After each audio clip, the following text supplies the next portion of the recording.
বুঝিবা কার শক্তি, যেই বুঝে চৈতন্য চরণে আছি যার ভক্ত। তোমা লাগি রামানন্দ রাজ্য ত্যাগ করিল, তোমা লাগি সনাতন বিষয় ছাড়িল, তোমা লাগি রঘুনাথ সকল ছাড়িল, এথায় তার পিতা বিষয় পাঠাইল। তোমার চরণ কৃপা হইয়াছে যারে, ছত্রে মাগি খায় বিষয় স্পর্শ নাই করে। চৈতন্য মহাপ্রভুর কৃপা যার হয়েছে তার কোথায় রঘুনাথ দাস গোস্বামী বছরে 20 লক্ষ টাকা ইনকাম, বলছে ইন্দ্র সম ঐশ্বর্য, অপ্সরার মতো স্ত্রী, এই সব বাণী লেখরাজ মন দড়ির বন্ধনে তারা কেমনে রাখিবে, জন্মদাতা পিতা নারী পারুদ্ধ খণ্ডাই।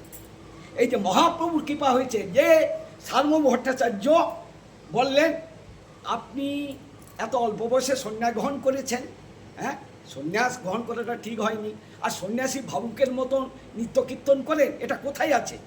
আচ্ছা বলে আপনি তো আমার গুরুতুল্য, আমি মনের আবেগে সন্ন্যাসটা নিয়েছি, বলেন আমার সাথে কি করে মঙ্গল হয়? মঙ্গল বেদান্ত শ্রবণ করো। বলে বলুন। 7 দিন ধরে বেদান্ত শ্রবণ করলে কী ব্যাপার, কোনো উত্তর দিলে না। আপনি বেদান্ত শ্রবণ করতে বলেছে আমি শুনছি, কিন্তু আপনি তো জানতে চান না কোনটা, বলে কোনটা বুঝতে পারো না। তো মহাপ্রভু উনার একটা শ্লোক, ভাগবতে শ্লোক, আত্মরমশ্চ মুনয়া নির্গন্থা অপি উরুক্রমে কুর্বন্তী ঐতকী ভক্তি ইতভূত গুণ হরি। যে হরির এমন গুণ আছে, স্বয়ং সুখদেবের মতন ব্রহ্মবাদীকে তিনি ভগবানের সেবায় নিযুক্ত করতে পারে, তার এমন আকর্ষণ ক্ষমতা আছে। শ্যামা ভট্টাচার্য 9 প্রকার ব্যাখ্যা করলে মহাপ্রভু বলে আপনি যদি কিছু না করে আমি একটু ব্যাখ্যা করে শোনাতে পারি। এরপরে ব্যাখ্যা হয়, বলে বলুন। মহাপ্রভু উনার ব্যাখ্যা সব বাদ দিয়ে 18 প্রকার ব্যাখ্যা করে শোনান। তখন আশ্চর্য হয়ে গেলেন।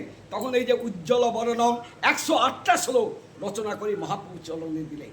যে শ্যামা ভট্টাচার্য সে ঈশ্বরের কৃপালেশ হয়তো যাহারে সে সত্য জানিবারই পারে। শ্যামা ভট্টাচার্যের কৃপা করার উদ্দেশ্য তার এই যে নেই, তার যে মায়াবাদী, তার যে বিদ্যা, সেই সে বিদ্যার ফল জানিও নিশ্চয়, কৃষ্ণ পাক পদ্মে যদি চিত্তবৃত্তি রয়। মহাপ্রভু বললেন রায় রামন প্রভু কয়ে বিদ্যার মধ্যে কোন বিদ্যা সার? রায় কয়ে কৃষ্ণ ভক্তি বিনা বিদ্যা নাই আর। যাও শ্যামা ভট্টাচার্য, তুমি তো অনেক লেখাপড়া করেছ, এই লেখাপড়া করে কি হবে যদি সেটা কৃষ্ণ ভক্তিতে না লাগে? সেই জন্য শ্যামা ভট্টাচার্যকে তার যে শুষ্ক জ্ঞান, ব্রহ্মবাদ জ্ঞান, তাকে তর্ক করে ভক্তি পথে আনার জন্য মহাপ্রভু এতগুলো তাকে লীলা করেন। তখন অনেকে চৈতন্য ভাগবতে বলছে যে অষ্টভুজ, আবার চৈতন্য চৈতন্যদেব বলছে ষড়ভুজ, যাই হোক ওটা কোনো তর্কের নয়, ষড়ভুজ মূর্তিতে দর্শন দিলে। যে তখন মহাপ্রভু বললেন শ্যামা ভট্টাচার্য, তা আমি একটু দক্ষিণ দেশে যাব। যে শ্যামা ভট্টাচার্যকে মহাপ্রভুকে বললেন অল্প বয়সে সন্ন্যাস গ্রহণ করা ঠিক নয়, তিনি কি বললেন? শিরে বাদ পড়ে যদি পুত্র মরি যায়, তবু তোমার বিরহ প্রভু সহ্য করা না যায়। কত বড় অনুরাগের কথা।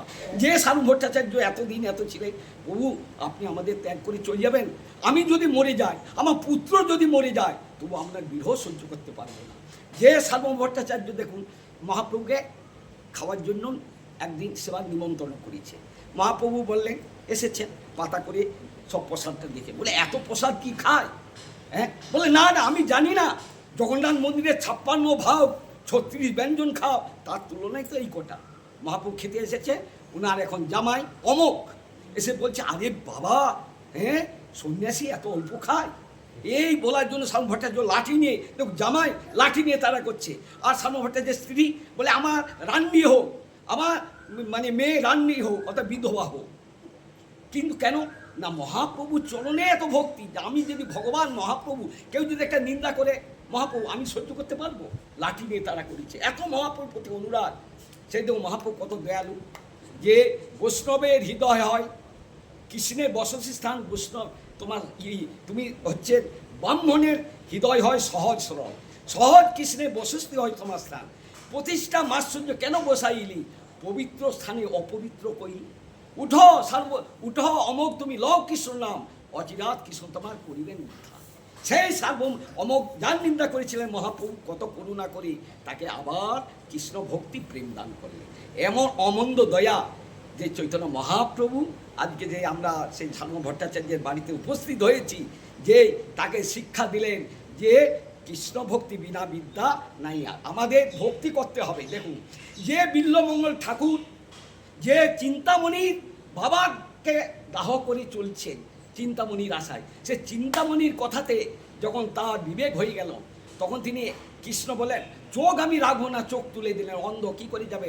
বলছে কৃষ্ণ এসে বলছে বাবা তুমি আমার হাতটা ধরো। তখন কৃষ্ণ জোর করে হাতটা কেড়ে দিলেন। তখন আমাদের বিল্বমঙ্গল ঠাকুর বলছেন উৎক্ষিপ্রং জাতস্মি বলাৎ কৃষ্ণ কিম অদ্ভুত হৃদয়াঞ্জ নিচ্চাসী পুরুষং গণয়ার্মিতি। প্রভু আপনি শ্রেষ্ঠ পুরুষ, আপনি সর্বশক্তিমান, সেই জন্য হাতটা আমার কাছ থেকে কেড়ে নিলে।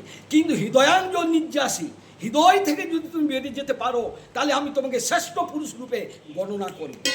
এইরকম আমাদের ভক্তি দরকার। সেই জন্য ভক্তি স্থয়ী স্থিরতরা ভগবত যদি স্যার দৈব ন ফলতি দিব্য কিশোর মূর্তি মুক্তি সঙ্গে মুকুলিতাঞ্জলি সে পথে অসমা ধর্মর্থ কাম সময় প্রতিষ্ঠা। সেই জন্য আজ অনেক কথা যে আজকে আমরা এই বৈষ্ণব সেবা সাধক ভট্টাচার্যের কৃপা করে আজকে যে এই স্থানে হয়তো পরিক্রমা অনেকে আসতে পারিনি, তা দর্শন করলাম।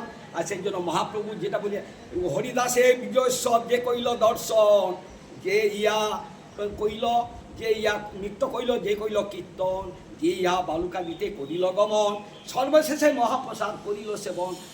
অচিরা সবাকার হৌ কৃষ্ণ ভক্তি, হরিদাস দর্শনে হয়েছে মহাশক্তি। আজকে সাধু ভট্টাচার্য আমরা উপস্থিত হয়েছি, আজকে মহাপ্রসাদ খাবো, আজকে নৃত্য কীর্তন করলাম, গুণগান কীর্তন করলাম, সবাই আমাদের মহাপ্রভু চরণে